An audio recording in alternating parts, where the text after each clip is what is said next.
Hey, thanks again for pressing play and welcome once again to another edition of the Suns Jam Session podcast on the BLEAV Podcast Network, brought to you by FanDuel. Where if you took the Devin Booker over on points, over 25 was the line, you're walking away with a little bit of money because Devin Booker back tonight against the New York Knicks in Madison Square Garden delivered. 27 points is what he ended with. And the Suns walk away with a 106-99 victory over the New York Knicks. A game that was much needed to throw into the win column, and now the team has swept the Knicks on the season. A team that is one of the better teams in the Eastern Conference. That's right. The Suns on alumni night in MSG with Amari Stoudemire there. The Suns win. So we're going to talk about that and more on this edition of the Suns Jam Session podcast. Truly appreciate everyone who's hanging out with me. We got SunsGeek coming on the show. So if you're watching this on SunsGeek's channel, what's up? Hi, my name's John Voida, managing editor, brightsideofthesun.com, and co-host of the Suns Jam Session podcast. We got plenty to talk about on this one. So subscribe, rate, review, and grab yourself a delicious margarita.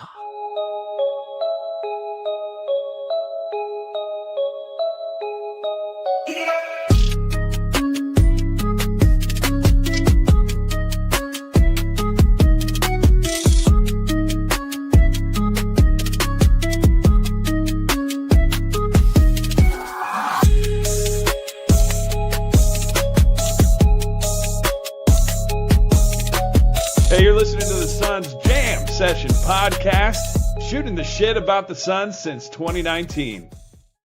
Up, Jamsters, and what is up to SunsGeek? Brandon, what's going on, man? How you doing? What's up, man? Glad to be back on the channel once again. Our second pod of the new year, and just so thrilled to be back on this show. And by the way, I'm pretty sure you noticed that hat that I'm wearing. Beautiful it's marketing. In my description box if anyone wants to go buy it. And you can go buy a SunsGeek hat just like this as well. So go check that out. Heck yeah. Much appreciated. Thank you for joining the show. Last minute notice. We were celebrating Matthew's birthday today. You know, the family went over to the family's house, had some dinner, and, you know, Matthew's got the newborn, and he's just like, man, I don't know if I'm going to make it tonight. I'm like, don't worry, man. Like, you got a newborn kid, less than a month old. I'm going to watch this game on my phone while everyone's enjoying family time. I'm over here just like, yes, just kidding. I got it up on the big screen TV because everyone in our family loves watching the Suns as well. But yeah, wife drove home. I'm watching the game, and I was like, you know what? We want good vibes. We want SunsGeek because SunsGeek is the master of the good vibes. So we got plenty to talk about on this one. And my first question.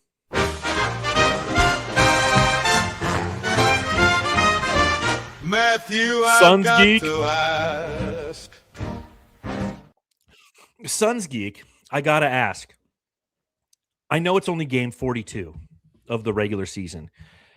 There's no such thing, in my opinion, as a must-win game this early in the season in this scenario.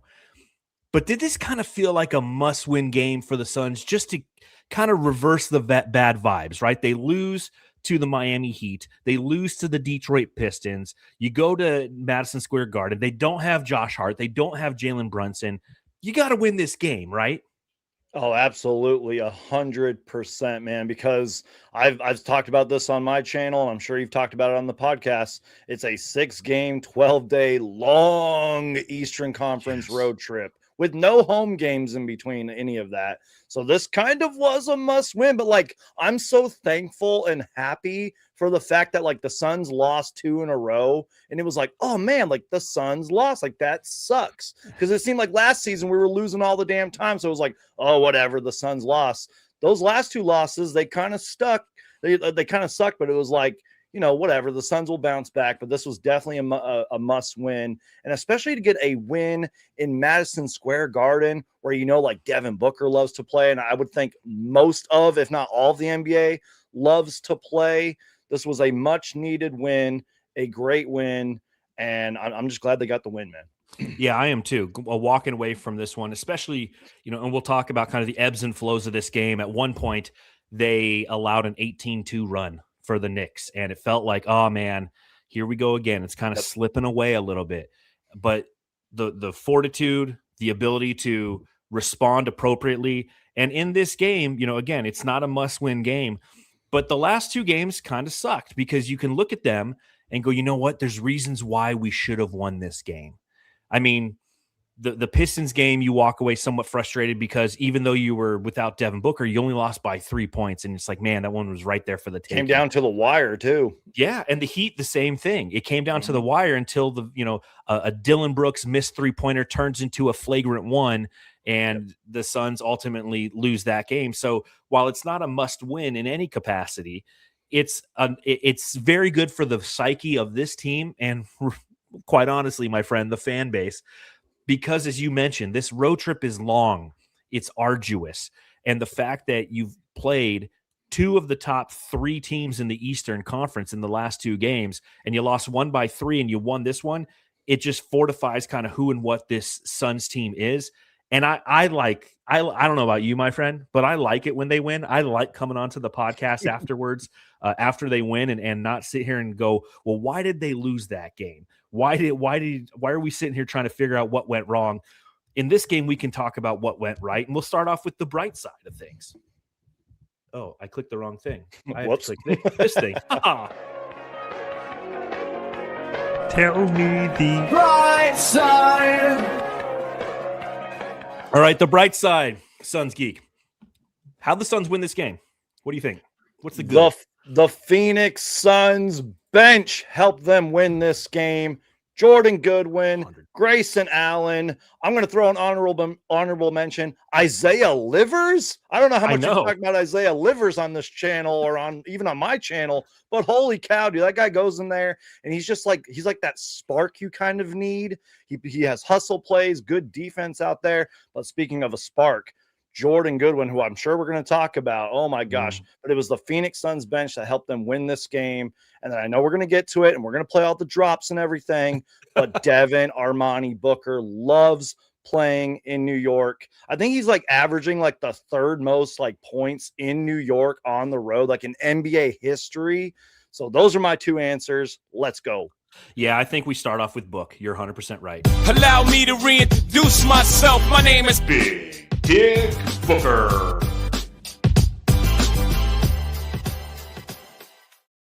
Booker in this game, 27 points on 7 of 18 shooting, only 1 of 5 from beyond the arc, but he was 12 of 14 from the foul line, accounted for over half of our free throws. The Suns ended with 27 free throw attempts. He has 4 rebounds. He has 4 assists in this game, also has 4 turnovers.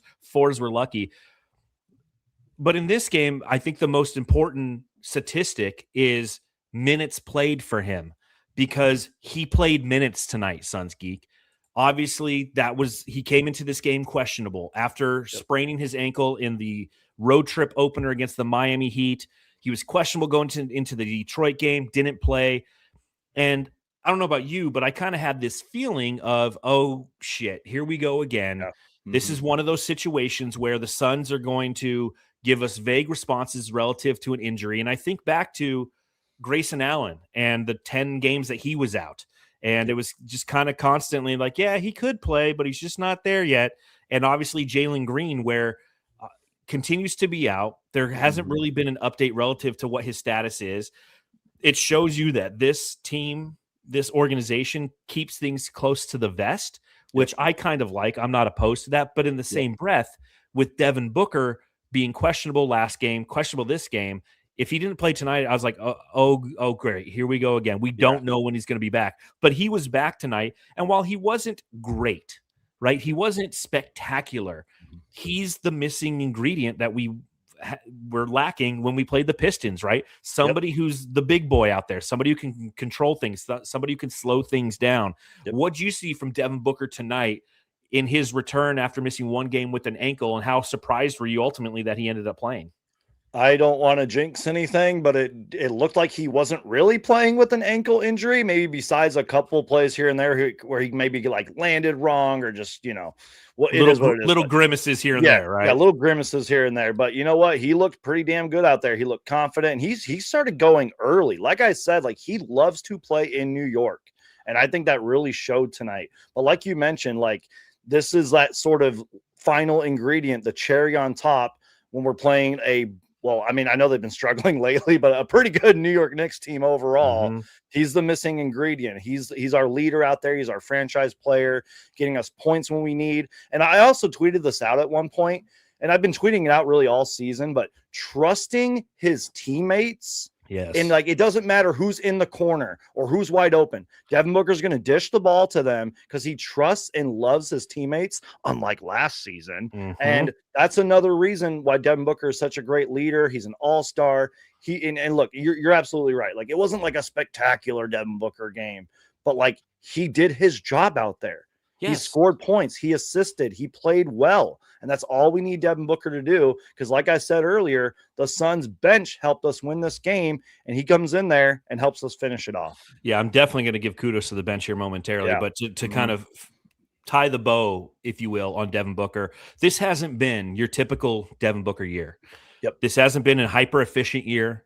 This hasn't been a year where he's productive from beyond the arc, where he's normally not a great player when it comes to shooting from beyond the arc. You know that. I know that. But, and what is he shooting now? 30.3% from deep. I mean, this is a down year in a lot of different areas. But it's an up year in the sense that although he's not efficient, he's fitting into the confines of what this team is. He's displaying leadership that we need and have asked of him for quite some time.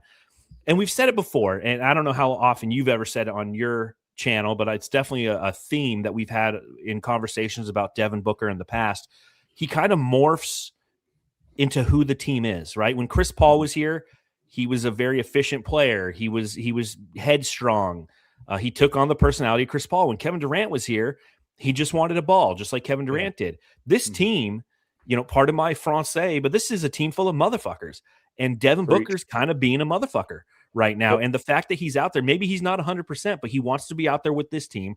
And that was my take after seeing him get injured in Miami. It's like, if this was last season, he probably goes to the locker room, comes back out in street clothes. Yep. We don't see him in the fourth quarter. But with this team, with these players, he wants to be a part of how they play basketball and be the guy on this team and lead that team. And we saw that again tonight. Again, not an efficient night, but what he's doing this season only fans the flames of my passion for him as a player, right? It only fortifies my bias as to why I want to keep him in Phoenix and let him be a career Sun, because he's, although not the most efficient version of himself, he's a winning version of himself, my friend. And that's something that we've missed over the last two seasons.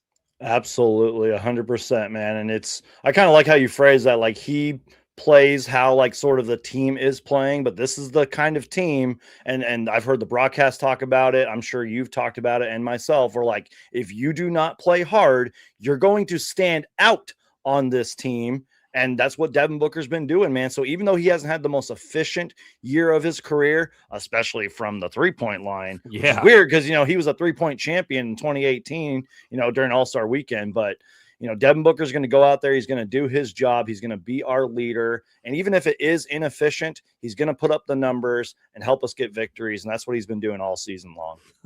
Shout out to Saints146 in the chat. He goes, fanning the flames, the OG Suns podcast. Yeah, those guys. I smirked when you said that. Those guys. You talked about the bench. Let's talk about the bench. Let's talk about Jordan Goodwin. Where's my dog? Jordan Dog wins. There's my dog. Jordan Goodwin in this game had a good bounce back game, something that we definitely needed to see from him. Primarily, he's been just inefficient. He had that streak where, eight 3-pointers a game, and just, and that's going to happen with role players, right? They're going to get hot for a while. They're going to kind of go away from a while. But offensively tonight, what we saw from him, 13 total points on 5 of 6 shooting, including 3 of 4 from beyond the arc, 3 rebounds, 3 assists, a couple steals, a typical Jordan Goodwin game. And he kind of led the charge with the second team unit. The stat of the night, as you kind of mentioned, is the fact that the bench played as well as they did. Before I get into the actual, statistics on how they played, what did you see from Jordan Goodwin tonight? Why do you think he was productive and effective against the Knicks? Well, one, I know there's like a cliche SunsGeek answer here. I've said it like 3 times already on this podcast, but I don't even care. It's because he was playing in New York, for one. Yes, but sir. 2, there was a lot of times where the Suns would go on a run, and he was a big part of that run. And he's just doing what Jordan Goodwin does out there. He brings the energy. He brings the defense. He's not afraid to take shots. And he just does those little things out there that are going to continue to get him minutes, no matter who's healthy on this team or not. And as it was played in your, little drop there, he is a dog, DAWGH. I don't know however you spell that, but still, he is a dog, man. Whoever was like scouting and like putting together, the architects of this team, they're like, we need a Jordan Goodwin. Like whoever did that, like they deserve so much credit. I'm so glad that we signed him this offseason, and he has just been one of the pleasant surprises of this season. He's been so damn good. I hope that he plays for the Suns for many, many years, especially if he keeps playing like this. Yeah, I mean, he's obviously a steal for what we got. And again, the running joke is the sheer fact that the Los Angeles Lakers kept Bronny James in front instead of Jordan Goodwin, that they cut him so they could make way for Marcus Smart, who's a great player to have on your team. But you know what? Nepo baby James over there has a roster spot. Jordan Goodwin's in here fucking shit up in Phoenix, and I absolutely love it. His addition is everything. The challenge I had with this team was coming into the season was the depth, and he has fortified the depth. Colin Gillespie, who's obviously playing point guard with all this time with Jalen Green being out, but he eventually potentially could go to the bench.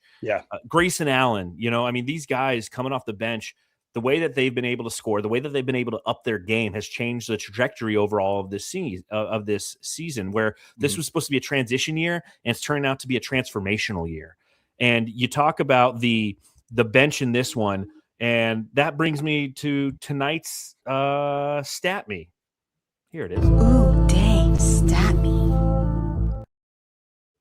It was the bench in this one. 39-14. The bench outscored the Knicks bench. But the most important factor, in my opinion, and people have heard me say this before, and I'll say it again, it's hard to take in single game plus minus and use it as gospel for a game, right? Because I could do absolutely nothing on the court, but if I'm standing next to Devin Booker and he goes on a 15-point scoring barrage, guess what?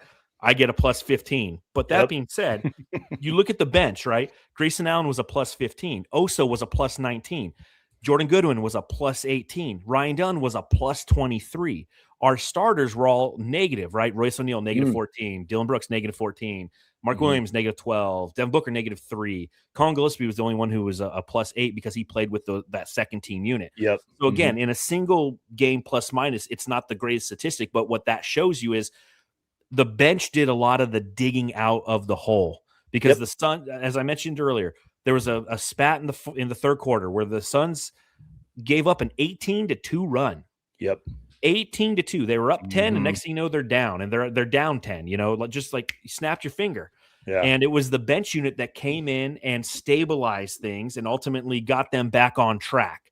And I think that that's an important stat for everybody to kind of know and understand. So loved what I saw from the bench team unit. Right there with you, my friend. Fantastic job by them. What else do you have for the bright side? What else went right tonight?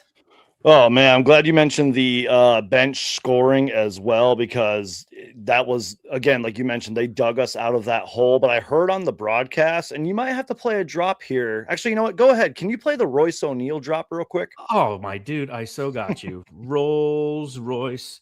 Where is it? Yeah, bling, bling, bling. Rolls Royce, Rolls Royce, Rolls Royce. Yeah, nigga, Rolls Royce. Fire away.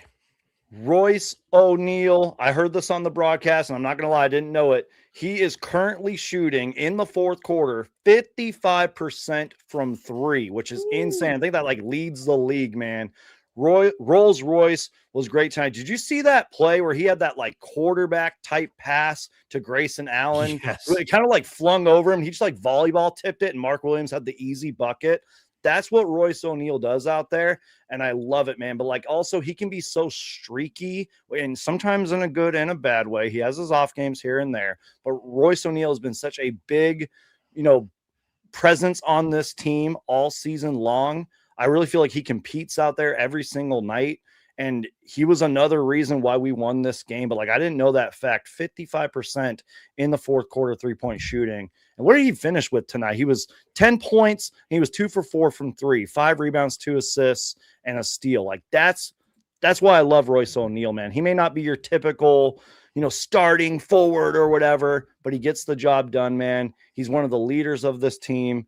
He's been great all season long. And, you're a bigger football guy than me, but like he's had so many of those like quarterback passes that have helped win us games. Like without that pass, I don't know if we have as many wins as we do. Like there's been certain games where his passing off an inbound or whatever has helped win us games. And he is the guy who passes from the inbound. If you watch in late game moments, Jordan Knight wants it because he knows that he's the right guy to do it. And the pass that you're mentioning is ultimately what sealed the game at that point, because the Suns, the Knicks had chipped away enough. There's down by 5 points late in the game, and he gets a huge rebound. He chucks it up court, and next thing you know, easy lay-in after Grayson Allen tips it to Mark Williams, and the Suns are up 7 points. And that was absolutely paramount. What I was thinking about this today, because Royce O'Neal, in my opinion, is kind of this team's version of Jay Crowder. Now, he's not as physical as Jay. He doesn't get into altercations like Jay Crowder. We got Dylan Brooks for that, right? Yep. But he hits timely threes. He's a steadying force. He's an undersized 4 who is forced sometimes to play against bigger 4s and sometimes switched on to 5s. He sometimes gets cooked. He sometimes looks good. But he's an emotional leader behind the scenes, I feel. And he makes key plays that when the game is over and you take a look and you go, why did we win this game? You go, you know what? Royce O'Neal is a big part of that. He might not get the headlines. He's not going to get the fanfare. There's a thing that we obviously do Jam Star of the Game. He's not going to get a ton of Jam Star of the Games, if you will. But he contributes to winning. He plays winning basketball. And that's what's important on this team this season, and why I'm so thankful that we didn't trade him this last offseason for Jonathan Kuminga, who, in my opinion, is the opposite of that. He's not a winning player. He's a me versus we guy, right? Yep. Whereas Royce O'Neal's 100% we. Yeah. Man. And you know what? Before Grayson went out with that injury where he was out for like 8 or 10 games or something like that, there were so many games where like Royce O'Neal played very well and like kind of got overshadowed. And but I mean that in the best way possible. Like that just goes to show how like quote deep this team is, because if Royce O'Neal has like 15 points and whatever made threes, like sometimes that gets overshadowed, but in a good way, and it leads to wins. He's just been so good. And you know what? There was a time where SunsGeek was like, you know what? Royce O'Neal can go. I don't care if we trade him or don't resign him. You know what? I'm eating my words now. I'm eating crow. I'm so happy he's on this team, man. It's delicious, ain't it? But you know what? That was a long time ago when we were getting blown out by the Timberwolves in the playoffs. So that was a dark time, okay? Oh, heck yeah, it was. Yeah, I think I've always been pro Royce. I honestly do. Like someone could probably pull up either old podcasts or old articles that I've written for Brightside, but I feel like I've always valued what he brings because I know what it's like not to have somebody like Royce O'Neal on the team. Right. And one of the reasons everybody always talks about potentially moving him is 1, his contract, but 2, he has a deliverable trait as a basketball player that is transferable to other teams. Right. And that's what it's like. Hey, we need a power forward. Give him Royce O'Neal. They need 3-point shooting. We have the ability to, we have a 3-point shooter. Right. So that's how people kind of look at him. But I'm like, well, why do we want to give that up? Now, he's not the greatest offense or defensive player, and that's okay. Anybody we would get back in a trade is going to have something that's wrong with them, right? And I feel like, I think back to like Nurkic conversations, people who would be frustrated with Nurkic, and my mode of thinking, my methodology, if you will, was, listen, there's 5 boxes when it comes to a player, and he might check 3 of them, and for what he's getting paid, that's just fine. There's no one we can get for that price, especially Royce O'Neal's case, right? $10.3 million, whatever it is. there's no one who's going to check all 5 boxes of like, playmaking, athleticism, shooting, defense, likability, leadership, no one's going to hit all 5 of those for 10 million. And he's got like 3 of those down. And some nights, the other ones show up. And tonight was one of those nights where, again, to your point, he didn't stuff the stat sheet, but like he hit a couple key threes, especially in that fourth quarter. He was 1 of 2 from the field, but the 3-pointer that he made was paramount because the Suns, again, were trying to stop the bleeding. Where they give up a run and the Suns needed some points. Booker missed a shot. Mark Williams got an offensive rebound, dishes out to Royce O'Neal. Boom, 29-footer in your face, New York. And it was just, it was great. Now, I will say, I watched the MSG, the NBA TV broadcast, which has Mike Breen on it, just because I'm like, I'm going to try something different tonight. Yeah. I love I do that every once in a while. Every once in a while, especially if I can see an opposing local broadcast versus a national broadcast. I'd prefer not to. But hearing Breen talk about the Phoenix Suns, one thing I found interesting was their halftime show. Their halftime show. It wasn't like an in-studio show. It was like somebody hosting and then kicking it to it looked like you and me.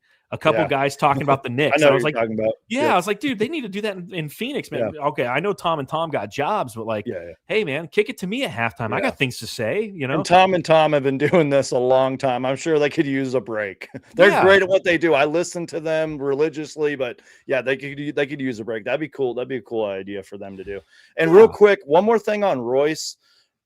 Someone correct me if I'm wrong, but this is his 3rd season with us now, maybe 3rd.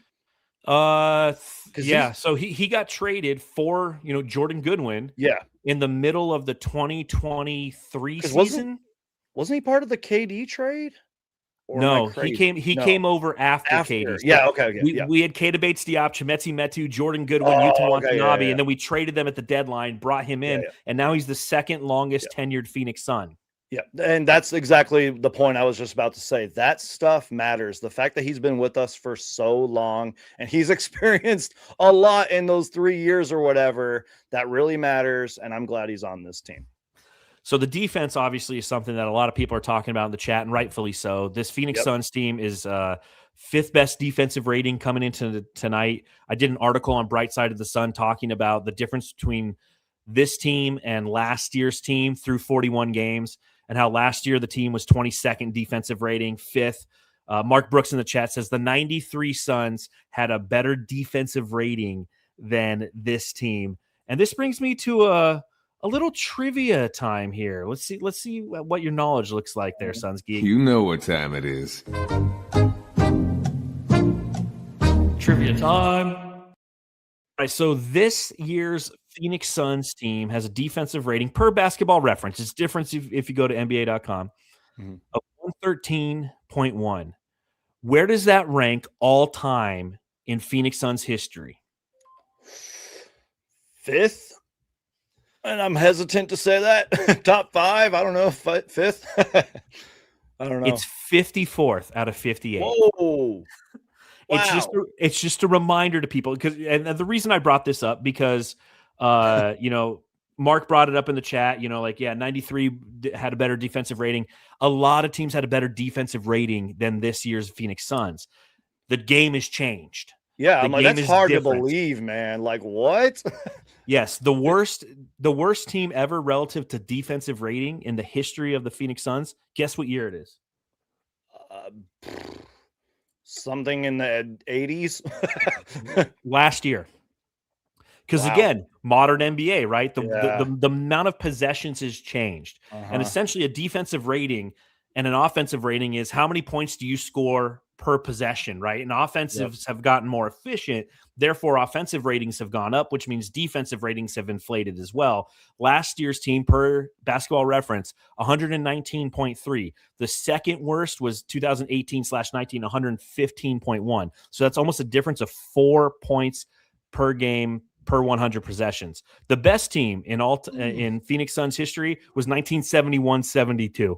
96.5 defensive rating. Why? Because the team and the game was completely different. So Jamsters and Geek Squad, you learned something tonight. That's wild, man. That's even if you've like studied basketball history and all that, and you're a huge Suns fan, that's nuts, man. I would have never guessed. I don't know why I thought like top 5 or number It's 5. because it feels like that, right? Because Yeah. the way that they play in the modern era in the context of this team is completely different than what it looked like 10, 20 years ago, and still efficient comparative to today. But when you compare it on a long enough timeline, it's just different. It's kind of like the pace of the game too. Sorry to cut you off. 100%. It's kinda like the pace of the game. It's like, I'm sure, the run and gun Suns are slow compared to what the league is now. Oh, yeah. I mean, they talked about a decade ago when the Warriors kind of took over.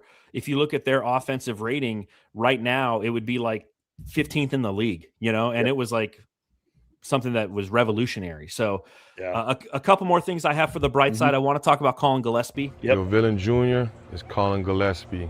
And I call it Gillespie. So Colin in this game, 16 points. He was 4 of 10 from the field, but it was his fourth quarter that really impressed me, SunsGeek. He played 7 minutes and 24 seconds. He was 3 of 6 from the field, had 8 points and a couple assists, and he's the one who kind of really helped inflate that lead at the front end of the fourth quarter for the Suns. He continues to be an aberration and somebody who, when you're watching the opposing team's broadcast, when you're watching Mike Breen talk about who he is as a player and how surprising it is, because you got to remember, Mike Breen, when you're not hearing him go bang on whatever he's on now, ESPN or Amazon or NBC, I don't know where he's at now, formerly of TNT. But, he covers the Knicks on a night-to-night basis, a team that is Villanova heavy, and to see him give the praise and the flowers that he was to Colin Gillespie is just a reminder that, again, the Suns are headed in the right direction in the transitional year that became a transformational year. Yep. Yeah, absolutely. Colin Gillespie's been fantastic, man. You might have mentioned this when you were talking about it, but he had 8 or 9 straight points at one point in that fourth quarter. And then he had a beautiful dime to Devin Booker in that same quarter. He just does the little things out there. And when he gets going, man, he really gets going. So it's good to see him have maybe a couple bounce back games after kind of in a shooting slump a little bit, which is fine. Jordan Goodwin had that. We've seen Devin Booker have his slumps and all that, but he's starting to heat up again, kind of when it matters. But you know what I love about Colin Gillespie? And this goes the same thing for Royce O'Neal and Jordan Goodwin. I don't care how many points Colin Gillespie scores, even though it's great when he does score a lot of points. He does the little things. He'll finish with 6 assists and whatever rebounds and 2 steals. He does that. And that's why even whenever Jalen Green comes back, even if he goes back to the bench, man, I know he's going to produce out there. He's been so fun, man. I'm so glad he's on this team. Well, that was one of my worries when he was starting to hit that slump that you mentioned was, are we hitting that kind of point in the season where fatigue is becoming a factor for him? Yeah. Because he's stepping into a new role. He's playing more than he ever has in his career. And this wasn't even necessarily what he expected coming into the season. And while that might not have affected how he conditioned to prepare himself for the 2025/26 season that lie before him, is it something that is still starting to get to him a little bit, combined with the fact that he's had enough opportunity to put things on tape to where oppositions can game plan against him appropriately? And is this kind of, the league is adjusting to him, and now does he need to make the adjustment? And that could be true. It looks like he's starting to make the adjustment, but it's also nice to know that he isn't hitting that fatigue factor, because that's what I was thinking. I'm like, you know what? We need Jalen Green back, not necessarily because we need assistance in scoring. We've been doing just fine with that, but it's, people like Jordan Goodwin are starting to get tired. People like Colin Gillespie are starting to get tired. And in taking Jalen Green and infusing him into this lineup is going to benefit them, because it's going to give them some more rest, and the hope is in the time that they do play, they can be more effective. But to your point, the last couple of games, you're starting to see CG12 play like CG12 again. Yep, absolutely, man. And a personal note, because I always talk about this stuff on my channel, he just seems like a really nice guy. Yeah. He's great with the media, great with the fans. This is the kind of guy that you're going to want on this team as we just keep building whatever it is that we're building. But I don't know what we're building, but I really like it. It's better fun than anything the last 2 seasons, I'll tell you that much. SunsGeek, how did we get here, man? Dude, I don't know, Well, man. I think it was the horror and the negativity and everything bad that happened last season. Remember how negative we both were, especially couldn't help it. Like, it was so Yeah, bad. you were negative. It's like, if you know I'm negative on my channel and just talking to people out there and like my friends and family about the Suns, last season was so bad, dude.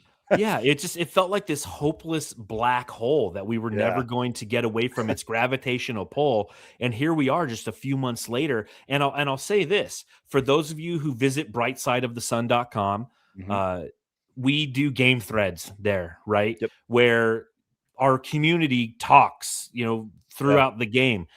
Even when we lose, like, it's so positive. Everything around the Suns right now is so positive. And a lot of that's because we're not living under the weight of expectations like we did last year and come up unbelievably short. But it's overachieving combined with the way that we're doing it. It feels sustainable. And I don't know about you, but I'm always somebody who prefers defense over offense. Anybody can score. If we can shut you down, excuse me, if we can have the willpower to negate what you want to do, I love that shit. And that's what this team is this year, and it just makes it highly enjoyable. Yeah, absolutely, man. And it's everything you just said and everything we've been talking about. It's just another reason why you have this great bright side segment on the channel. And I love it, man. It's so good. So here's a great question in the chat from Peter Papadarlio. He Say says, that 5 times fast. Peter Papa. No, I'm not even going to try. Yeah, don't even do it. Hey, yo, Pete. He says, so is the Suns bench talent better than the last 2 years, or is it the coaching and development that makes them play better? That's a great question. What do you think, Suns? Whoa, hold on. So is the Suns bench talent better, more?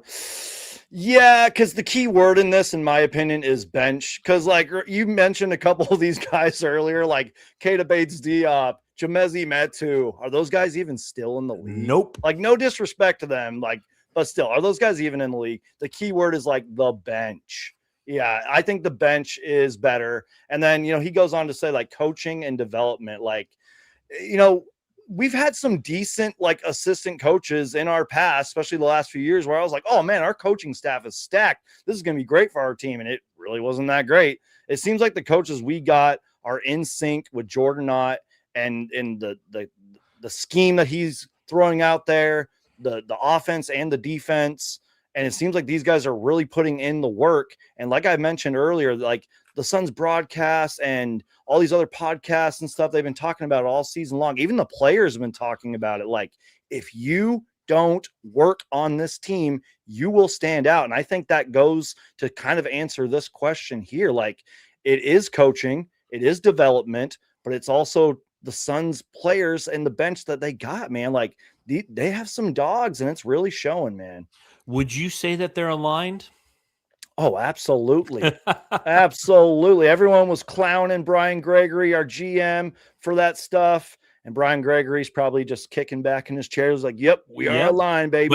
But he bought into the joke too, which I really appreciated. He would say it later, cool. Like Summer League. He's like, aligned, ha, ha, ha. Yeah, here's like, what I'll say to answer this question. Is the Suns bench talent better than the last 2 years, or is the coaching development that makes them play better? All right, I'll ask you this question. I just want yes and no answers, okay? Okay. Grayson Allen, did he play for the team last year? Yes. Ryan Dunn. Yes. Oso Ighodaro. Yes. Jordan Goodwin. No. I almost said yes. Yeah, because he played with us before. Yeah. So my point is, it's coaching. It's coaching and culture, because a lot of the talent is the same talent from last year, but they've bought into a new system. They've bought into a culture, an identity. They've bought into the schemes that Jordan Knott brings. They've bought into who and what this team is. And so sure, you can say the talent is better for the reasons that you stated, because there's no bowl out there, right? Forgot about bowl until you said that. We're not asking Chimezie Metu to give us minutes. We're getting minutes from guys who are trying to earn them, and they are continuing to earn them, and they're being put in a position to be successful because the schemes and guidance of the coaching staff has fortified what we're going to do, and they've bought into it. So it's a combination of two things. It's the coaching staff has changed and has brought the system, but also the team and the culture and the locker room is buying into it. And I think that was a challenge in the past couple of years. Kevin Durant, Bradley Beal, You know, we know that they didn't buy into it because Bradley Beal was offended that Mike Budenholzer wanted him to play more like a Drew Holiday role, a Drew Holiday that won a championship against the Suns with Mike Budenholzer as a coach. He didn't say, I need you to be Drew Holiday. He's like, I need you to play that kind of role. I need you to be what Colin Gillespie and Jordan Goodwin have been, like, fuck shit up guys. And Bradley Beal took offense to that. I was so wrong about that, by the way. I remember being on your podcast, co-streaming and all that. We had this conversation. I was so wrong about that. And also going back to the bench, there's no Drew Eubanks out there. There's no Mason Plumlee out there, et cetera, et cetera. So you're absolutely right. Yeah. Like, well, you mentioned 100%. 4 out of the 5 guys played with us last year. So yeah, it's definitely the coaching and the development and the Suns culture. Suns culture, baby. Suns culture. Fuck you, Heat culture. Suns culture. All right, let's see if we have anything to put into tonight's burn book. The Suns Jam session. Burn book. The Suns Jam session. All right, do you have anything to add to the burn book tonight? Anything that you saw that, you know, you're like, I didn't like that. That annoys me. What do you got? Great question. Oso Iguodaro and his fouls, and I would just say it's because this was a game full of runs, man. Like it's kind of hard to gauge this question in my opinion, because it was like, it did seem like the Suns kind of just got tired at some points, and we've mentioned it kind of all podcast long. The Knicks would go on these runs. This was a game full of runs, and really that's basketball. Like I get it. But just, I don't know. Those are kind of just my 2 burn books. But like, I'm honestly nitpicking and trying to find things to burn the Suns about. And I really don't want to do that because I'm a little too optimistic. I'm a little too much of a fanboy.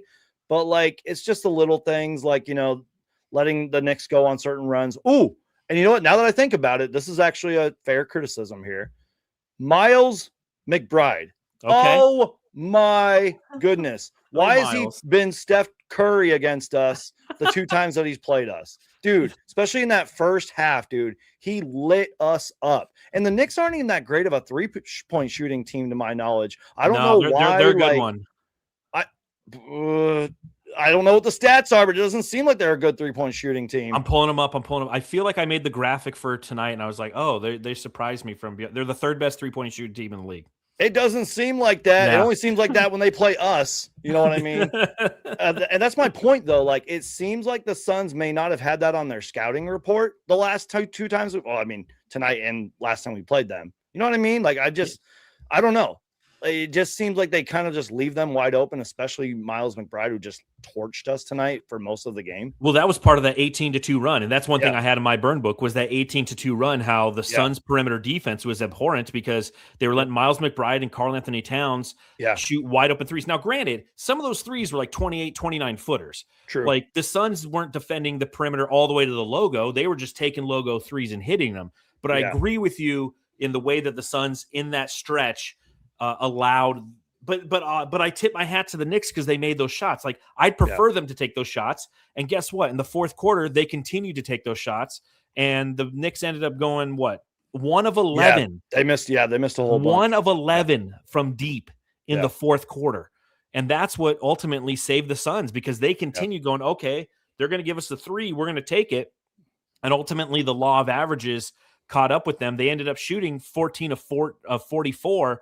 From beyond the arc, which means they were 13 of 33 entering the 4th quarter, and the Suns allowed them to kind of crucify themselves beyond the arc. I guess that goes to show how much I don't know, because it was like, fine, let them shoot from 3. Let us beat them everywhere else on the court. Like, yeah, you can go ahead and shoot lights out from 3, but you're gonna have to beat us everywhere else. And the Knicks didn't do that. I didn't know they were 3rd in the league. It really doesn't seem like they're that good of a 3-point shooting team, man. Well, it's funny, especially with their recent struggles. They've been struggling lately. They have been struggling lately. That's for sure. I mean, they ended their West Coast trip. Losing the Suns was one of them. But one of the things that I do for every Suns Jam Session podcast, I'll pull the graphic up right now, is I create a graphic that showcases how each team plays relative to 3-pointers, speed, which is pace, defense, which is defensive rating, and dunks, like how often do they finish at the ring.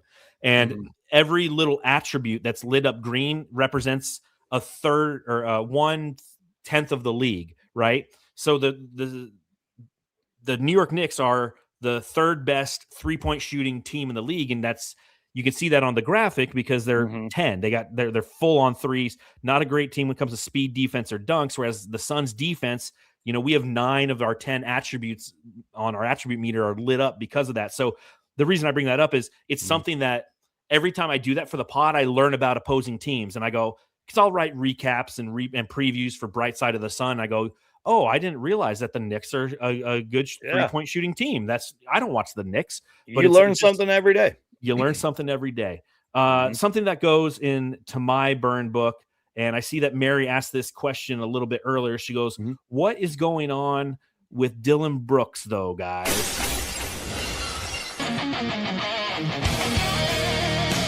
Dylan, the villain.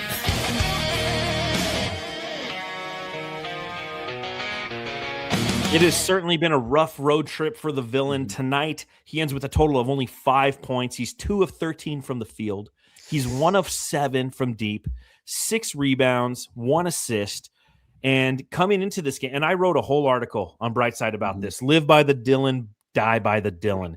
And I actually like that he only took 13 shots tonight, and maybe he read the article because that was kind of the premise. I'm like, you know what? The last thing that Dylan Brooks needs to really embrace is self-awareness and understand when it's not his night, it's not his night.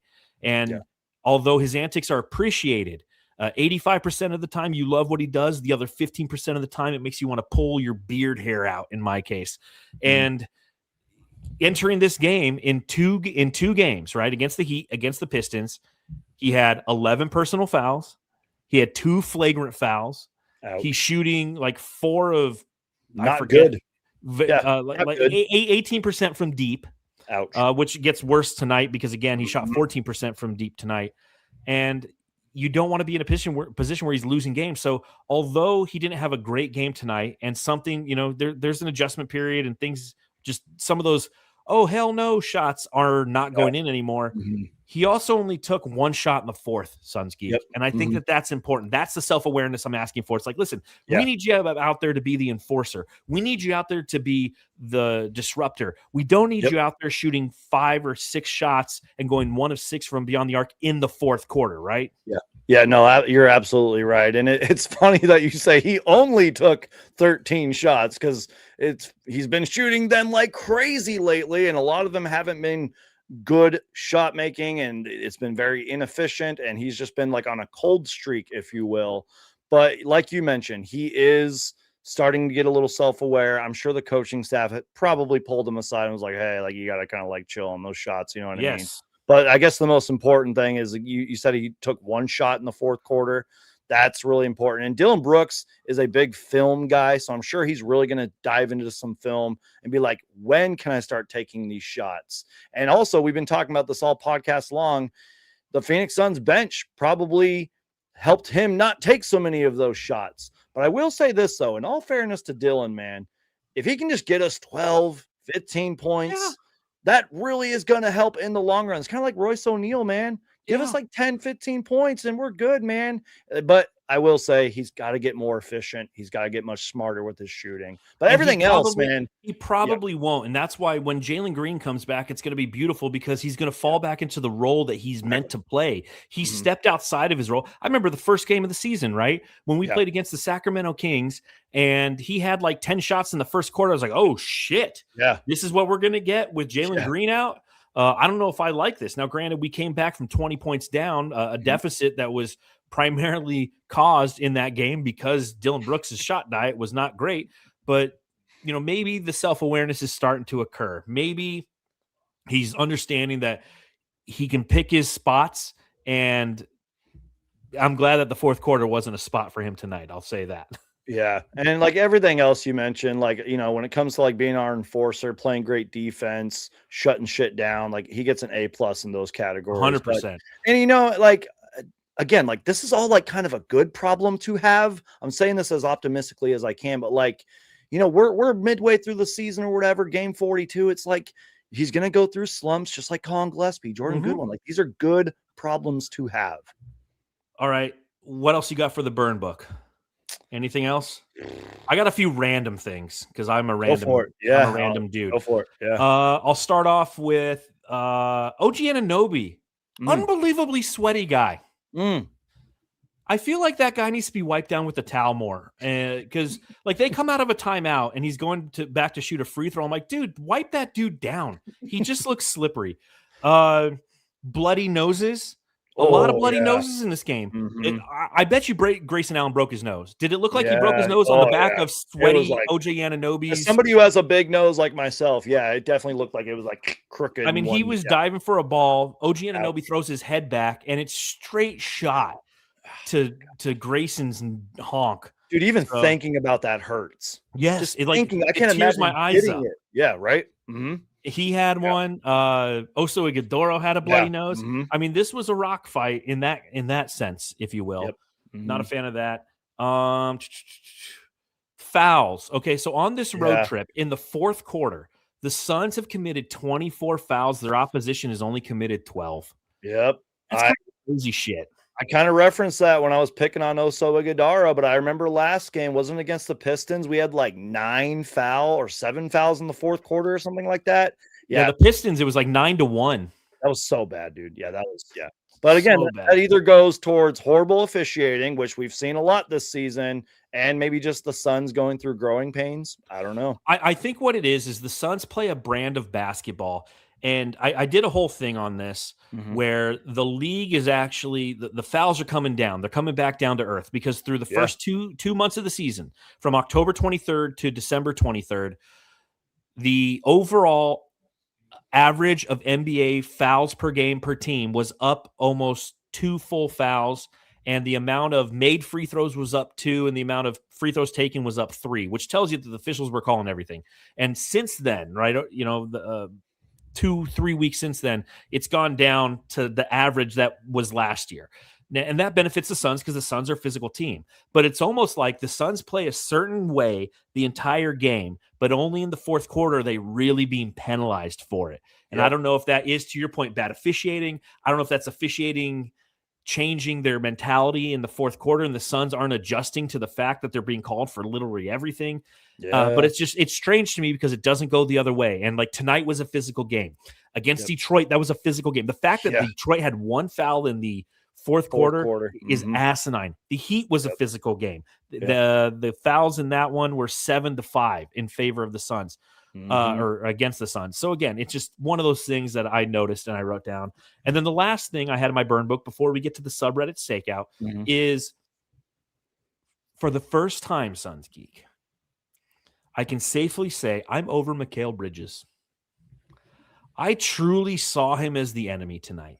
And Mikal Bridges is one of those guys because of who he was, how we acquired him via the draft, what he contributed, what he brought to this team. And think about what he brought to this team and what made him so valuable as a member of the Phoenix Suns in that run to the finals, in that year when we won 64 games. It's because he brought the defense, right? What do we love about this team? The effort on defense. We got a bunch of, like Mikal type players, although they have more edge than Mikal ever did. And tonight was the first night where I was like, you know what? Fuck Mikal. Yeah. I mean, I think I agree. I'm not trying to sound like, bitter or salty or anything, but it's like, I think I've over Mikal Bridges. Yeah. Like I've been over it. And like, I know that a lot of Suns fans, and rightfully so, they have an attachment to that finals team. I get it. And that's like, okay. Guys, yeah, like that's fine. Like there's people that have attachments to the 93 finals team, et cetera, et cetera. I get it. And I'm right there with you to an extent. But it's like, guys, move on. Like Mikal Bridges has been off this team for a while. Let it go, man. Like, especially when he first got traded, so much social media stuff act like Mikal Bridges was like a god around here. It's like, come on, man. Like, just let it go. But I agree with you, man. Like, I was like, oh, that's Mikal Bridges out there. Devin Booker's guarding him like he always does. Okay, I'm going to focus on the rest of the game now. Look, he's a great guy, too. We all love Mikal and everything, but it's like, come on, move on already. And that's where I'm at. I was watching it tonight, and I'm like, yeah, fuck Mikal. Like, miss that 3. Like, I don't want you to be successful. I don't care about you anymore, man. Thank you for what you did. I've moved on. I'm still not there with Cam Johnson, by the way, but we'll see next time we play Denver. That's fair. All right, subreddit stakeout time. The Suns Jam Session subreddit stakeout.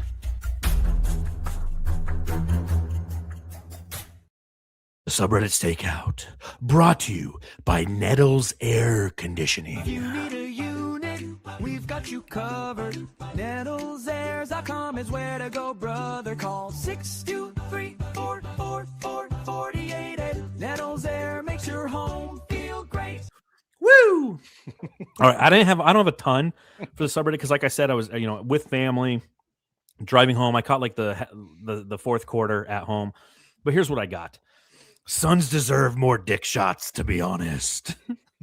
Oso took one right in the junk before getting his nose busted. Karl Anthony Towns, like, you know what? I'm going to knee this guy right in the nads. Suns out of fouls, and Cat shoots an air ball 3 instead of taking advantage of the foul situation. Additionally, he shoots the air ball with no Knicks nearby for a possible rebound. I will say, over the past 2 weeks, since we played the Knicks twice in the past 2 weeks, the Knicks fan base absolutely hates Karl Anthony Towns. Yeah, they cannot. I know. It's sad. bad. I like Karl Anthony Towns, but I don't. I don't know. I never have. I'm just saying I get why they hate him, but like I like Karl Anthony Towns. So. I've never, when he played with Minnesota, and obviously we've been having conversations about him potentially coming to Phoenix in a trade for DA. I mean, like for years. I've never been a fan of Karl Anthony Towns. And the reason is because, as I've mentioned before earlier in this podcast, I value defense, and he does not. He doesn't defend. True that. He complains he's too busy talking to the refs. Get back on D, man. Somebody just said, and take Cat with him. Is Cat an NBA player? Something has to change. This is abysmal. Get rid of this bum. They were just really upset with Karl Anthony Towns. Suns, if we foul every play, they can't call it. Yeah, that's correct. That's correct. And that's all I had. It's not much. I'm sorry I failed you guys. The Suns Jam Session subreddit stakeout. All right. Anything else you have before we hand out some hardware for the Jam Star? With how many times you've done the subreddit stakeout, I think you were due for a short one. Do you mind if I read you just a few notes? Not at all. You know me, I like to take my notes and read them on my videos or live shows and stuff. I might actually need you to play one more drop because I'm surprised we went this far into the podcast without talking about Grayson Allen. Oh, yeah. What's wrong with us? What kind of fans are we? Let me tell you a little story about a guy who shoots threes. Everyone hates him because he's a dookie. He's pretty underrated if you're asking me. His name is Grayson Allen. Besides, talking about his nose, because that was really the only time we talked about him. But again, I look at that as a positive. This is a bright side podcast, a bright side kind of show. You know what I mean? Yes, sir. The fact that we went this far into the podcast without talking about Grayson Allen, who in all fairness, he didn't have a great efficient night, but still put up points on the board, still put up big shots. Did you see that little pump fake step back 3 that he had? Yes. Probably got away with the travel. Dude, I tweeted it out at that moment. I was like, this is why you don't trade Grayson Allen. This dude can heat up like that. I think I saw a tweet that said he is now top 10 or entered the top 10 in Phoenix Suns history for most three-pointers made. Wow. And going back to what I was saying with Royce O'Neal, one of the longer tenured Suns on this team, man.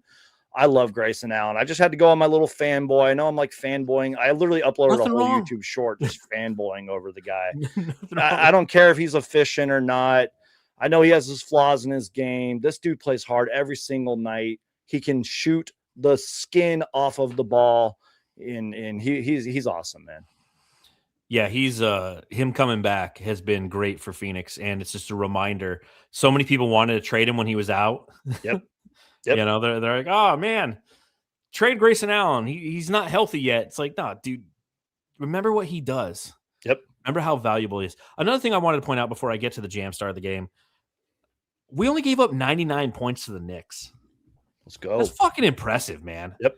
That's a good offensive team there. Hell yeah. That's a good offensive team. If I look at offensive rating this year, I bet you they're a top 10 team. Let's see. Probably. Offensive rating this year. They're the third best offensive rated team in the league. Even though they're struggling, they put up a bunch of points. They put up a bunch of points, and the Suns held them to 99. I am all for that, especially with the runs that they went on this game. That makes sense. They threw haymakers, man, and the Suns took them and hit back. And I would have to look through every single game we play, but I feel like we've kept a couple of teams, if not more, under 99 or 100. I guess you could say recently. Yeah, so I'll take that. That's light years better than what's happened the last couple seasons. Oh, I know. You saw Phoenix on the schedule, you knew it was going to be just kind of an easy time. Like, let's see, 93 we gave up to Washington.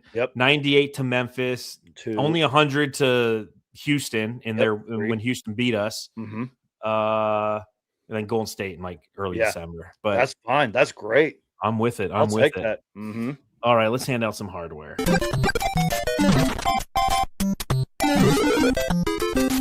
Jam Star of the Game. All right, Jamsters. The Jam Star of the Game is brought to you by Bubba Chubbs Cards and Collectibles. You can follow them on Instagram at Bubba Chubbs Cards. If you go to their website, BubbaChubbsCards.com, and use code BUBBA10, you get 10% off. You can get some pretty cool deals on some pretty cool cards. They got some great stuff. I'm looking at a Devin Booker rookie card right now just because I want it for my collection. I'm a card collector, so I'm all about it. So they, again, stop by BubbaChubbsCards.com. If you're watching this podcast, whether you're watching now or listening later or watching this on SunsGeek's channel, make sure you hit that thumbs up button. Make sure you subscribe. The best way to support our channels is to simply engage with them. It lets other people know via algorithms that when a Suns game is going on or it's over, you want to go hang out with the Suns Geek, because if it has to do with the Phoenix Suns, you know he's making a video about it. If it's a post game, you know you want to go to the Suns Jam Session podcast, because we're the original post game pod on Planet Orange, doing it since 1973. I'm kidding, it's 2019, but it feels like a long time. But I'll start with you, my friend. Who do you give the Jam Star to in this game, man? This is there's a lot of answers here. That's the good. Again, another good problem to have here, but I'm going to go with the cliche. It's Devin Booker. I mean, he's our all-star. He's our franchise player. He kind of closed tonight, if you will, putting it in baseball terms, if you will. And he was great tonight. And as I said at the very beginning of the podcast, you know, I like to do two of these. Honorable mention, just the Suns bench. You know what I mean? Like most of, if not all of the Suns bench is the Jam Stars of the game. You're getting a lot of love for Devin Booker. You're getting a lot of love for the bench and Jordan Goodwin. Blaze Megatron gives it to the Suns team trainer and the cotton nose plugs. I mean, none of these are wrong answers. For me, it's the bench. For me, it's the bench because in that third quarter, my wife was driving home. We sit down in the car, and then boom, that huge run happens. I go, well, fuck, man. How are we going to come back from this? And the bench brought us back. And I'm like, man, if we just hit a couple threes here, we're only down 4, and then a couple threes happen. So great job by the bench. Absolutely great job. Up next for the Phoenix Suns, Monday, they're headed to all the way from New York to Brooklyn. So they get to spend their weekend in NYC. You ever been in New York, Suns Geek? I haven't, man. The furthest I've traveled is Memphis, but that's because I lived there for 4 years. But maybe one day I'd like to go there. I don't really travel that much, so going there would be like an experience. You know, I did it. You ever been there? Yeah, one time for Christmas one year. My wife and I took our girls out there. Flying on Christmas, by the way, highly recommend it. Really? But it was so cold in New York. We got like one of the coldest Christmas times, but we did get a chance to go to Madison Square Garden and watch the Harlem Globetrotters play. But the Suns will be playing on Monday against the Brooklyn Nets. So tell me about this game. I mean, is this obviously an opportunity for a trap game, do you think? Because the Nets, you take a look at them, they're 12-27. Michael Porter Jr. has been scoring like a mofo, and they've been playing better recently. How you feeling about this game, Suns Geek? Yeah, you know, even though we ended up blowing out the Washington Wizards, I think we were saying this could be a potential trap game. This one more like that, in my opinion. I mean, don't get me wrong. The Nets, they're still a long ways away. They're the definition of rebuilding. You know what I mean? They have so many guys. Yes. How many rookies did they draft this past draft? Like 5. Yeah, exactly. And they're all point guards. Yeah, exactly. And like, I don't know if Michael Porter Jr. is going to get traded this season. It doesn't matter. He's been shooting the hell out of the ball. Yeah. This could be a legit trap game. Kind of like tonight. That game could maybe be a game full of runs where there's just like, even though the Suns do play great defense, there's just no defense being played out there. So just, watch the game. Hopefully good things happen. But yeah, if we could get this win, that would be huge. Yeah, because that brings the road trip to 2-2. With a back-to-back on the horizon. We play Atlanta and then Philly on a back-to-back night. So you want to, again, 3-3 on this road trip is a good road trip. 4-2 is a stellar road trip, and that's now in the cards. You have to rattle off 3. It's not going to be easy, but you can't do that unless you – this is the team you should beat on this road trip. Yeah. Without a doubt. Even though Michael Porter Jr. averaging 25.8 points per game this year, he's shooting 49% from the field, 40% from beyond the arc, 84 from the free throw line. That's insane, dude. It is. It is. I mean, it's your typical good shots or good score, bad team kind of situation. He's playing himself into a contract. We always knew that he had the ability to score. It's his defense that is a challenge. But you put him as the primary scorer on a team and let him cook, he's going to cook. Yeah. So the Suns need to be ready for that. I'm surprised he's not a better defender as he is, because isn't he like 6'10" or something? With he's huge. Wing? I'm like, why are you not one of the best players in the league, man? Effort, give a shit on that side of the ball. I honestly, and I also think he's limited in the fact that his lateral quickness isn't great. Yeah, that's true. Be a quality defender. He can throw a highlight block, but it's generally a chase down block because he got beat on a play. Right. Yeah. That's fair. Yeah, and real Sean, quick, MPAG has been killing on my fantasy team this year. Yep. That's awesome. If you have him on your fantasy team, you're having a good year. I was just going to say, I don't know how far New York is to Brooklyn, but less travel, hopefully, you know what I mean? Because we've been traveling so much. Hopefully they can just hop in and skip away and then rest up and then practice the next day. They're probably staying at the same hotel that they flew into last night. Exactly. Yeah. So staying somewhere probably in Midtown, and then they'll pop over to Brooklyn and enjoy that game. So I am a big believer in that kind of stuff helps. You know what I mean? 100%. Yeah. 100%. So all right. Well, that does it for this podcast. We appreciate it, Jamsters. We appreciate it, Geek Squad. You can follow me at Darth Voida on TikTok fuck TikTok. All the socials. All the socials. Yeah, you can read my writing at Bright Side of the Sun. That's the thing I'm most proud of, and probably where I spend the most time in my life is just sitting around thinking of articles, writing articles, and then making videos and posting them on TikTok under at SunsJam on TikTok. Brandon, tell them where they can follow you. Yeah, my main platform is SunsGeek on YouTube. Just check it out. But I've been trying to grow a little audience on TikTok, and I'm really thankful. I'm doing the same thing right now. I've been noticing that, man. I appreciate that too. It's like I just passed 50K likes, not subscribers, 50K likes on TikTok, which I am thankful for. Because I honestly just upload there whenever. It's not like I'm consistent. I have a schedule over there, but I kind of do have a schedule on my SunsGeek channel. If you're new, I mean, I'm always doing videos, YouTube shorts, live shows, love co-streaming the Suns Jam Session podcast and my podcast on both channels. So if it has to deal with the Phoenix Suns, I'm going to make a video about it. I'm on TikTok, X, or Twitter, Instagram. Check me out, guys. Search SunsGeek on YouTube. Yeah, I highly recommend that if you're somebody who follows this show and you just want to kind of know what's going on with the Phoenix Suns as it's happening, follow SunsGeek. He'll make a quick, 2-minute video or 10-minute video breaking down news as it happens. We'll talk about it on the post-game podcast, but SunsGeek he made a video about that 4 hours ago, breaking it as it. So it's good. It's a good place to go for news. This season's been so much fun. My videos have went from 3 minutes to 10 minutes because I'm holy crap. I'm I have so much to say because it's been so fun. And I just wanted to say one more thing. You mentioned this at the very beginning of the podcast. Matthew, happy birthday and congratulations on your newborn. Let's go. Sir. Yes, sir. Congratulations, Matthew. And on that note, it's a reminder, and this is what Matthew's doing and why he couldn't be here. He went home and loved his family. Take care.